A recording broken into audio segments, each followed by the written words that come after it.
Mike Tyson, the man who had all his contemporaries trembling just by hearing his name, was threatened more than once before stepping into the ring. One of them is Donovan Ruddock, the Canadian giant who was on his way to greatness, but Tyson brought him back down to earth on a couple of occasions. Welcome. Make yourself comfortable. A new clash of titans is about to begin. It was 1991 when Mike Tyson and Donovan Ruddock answered the call of a finicky fate to test their strength in the honorable boxing ring. The agreed date was March 18th, and unbeknownst to them, both would star in a tenacious chapter in the golden history of pugilism that would begin that day and close months later. In the ring at the Mirage Hotel and Casino, Richard Steele awaited them to join as the third man in the ring. Tyson entered the fight as the #1 heavyweight contender for the World Boxing Council, the World Boxing Association, and the International Boxing Federation. Ruddock, the Canadian giant, entered as the #2 contender for the same prestigious organizations. It was a heavyweight eliminator fight that would determine which of these two fighters would be the most lethal of the moment, and it did not disappoint any attendee. First round. Tyson jumped from his corner with his characteristic aggressiveness, sizing up Ruddock with his left and seeking the first blow with his right. Almost immediately, Mike's ferocity on the offensive drove Ruddock into the ropes.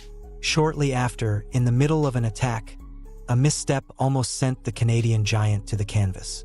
Well, he's ready for it. He threw his bomb. Oh, all right. Tyson. This series of events, in a short time, made Tyson completely take control of the fight's pace. Throughout the round, Ruddock attempted various attacks against Tyson, but Iron Mike's guard was as solid as a concrete wall. Steele and Associate Minister lets them know. Ruddock began to put some distance between him and Mike by stretching his left and trying to reduce his attacks by opting for clinches.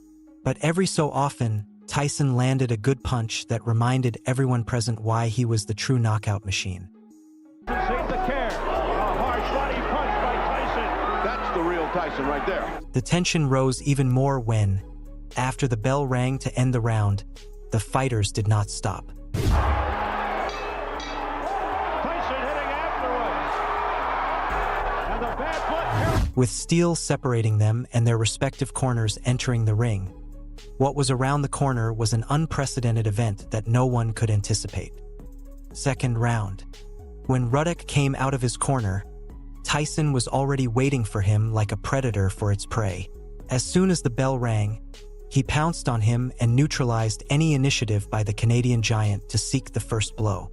Shortly after, with a powerful left hook, Mike sent Ruddock to the canvas. Not even he himself could believe what had just happened.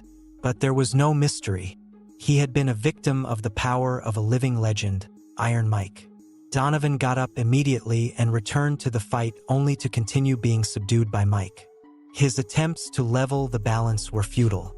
His attacks were weak. Therefore, clinching remained his best friend in the ring. His struggle to put some distance between him and Tyson became more evident, who occasionally continued to land big blows. Because the hurricane is building up. There's one punch when he should be punching. Alternating between sadistic combinations to the body and head, Mike left no doubt as to why he was the #1 heavyweight contender. Third round. Ruddock started by putting some distance between him and Tyson, stretching his left, but it didn't take long for him to be hit by the force of Mike's left. Tyson, who pushed him back until he hit the ropes, had a clear strategy and it was working. In contrast, it seemed that the Canadian giant didn't know how to engage his opponent.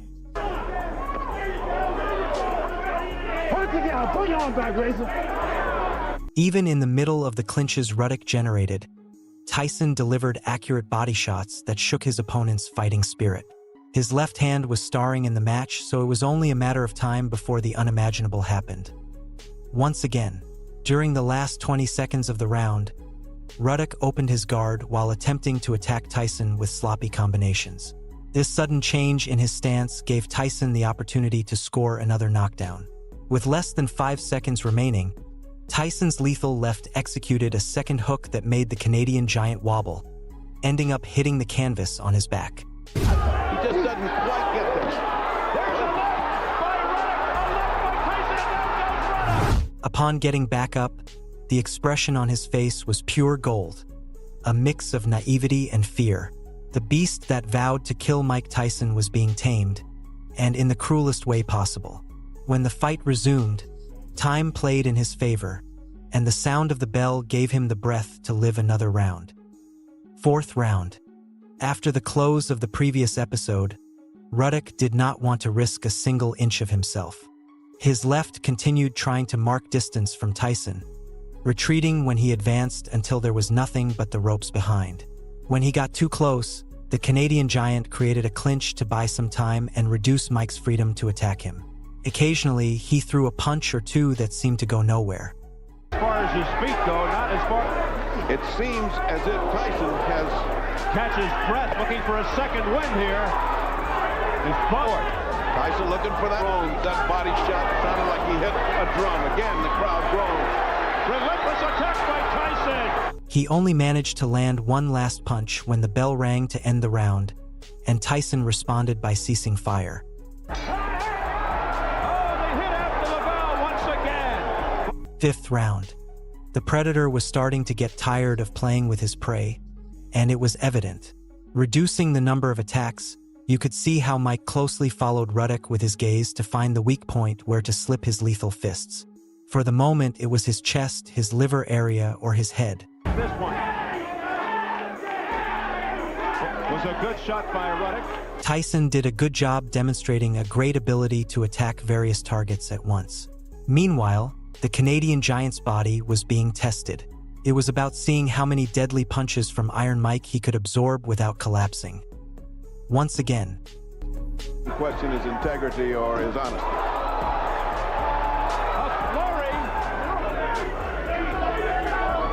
Sixth round. Ruddock backed into the ropes as soon as the round started. Tyson had tamed him, and he wasn't even trying to hide it anymore. Failing most of his attempts to attack, the Canadian giant was subjected to receiving punches 10 times more powerful on any valid corner of his body. At this point, the question was how much longer Donovan Ruddock would be able to withstand Mike Tyson in the ring. And the answer was just around the corner. Continues to stay on his feet.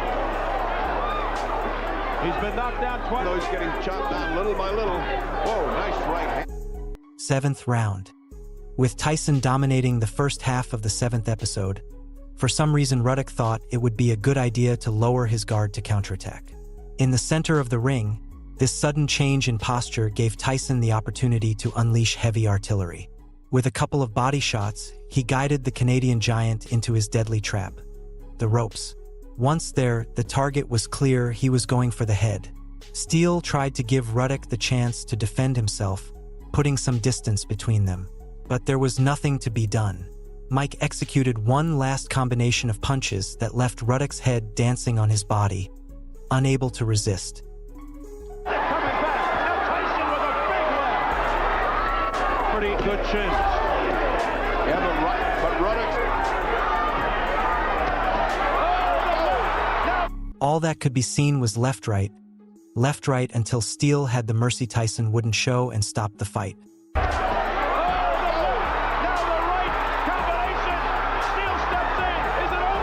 With this, Mike Tyson was declared the winner by technical knockout at 2 minutes and 22 seconds of the 7th round. If you've made it this far, I thank you. Did you like the story? Remember, the best way to support my content is by leaving a like on the video. Do you think Ruddock had any real chance of killing Mike Tyson as he promised? Or was he just a big mouth who spoke too quickly? I'll read you in the comments.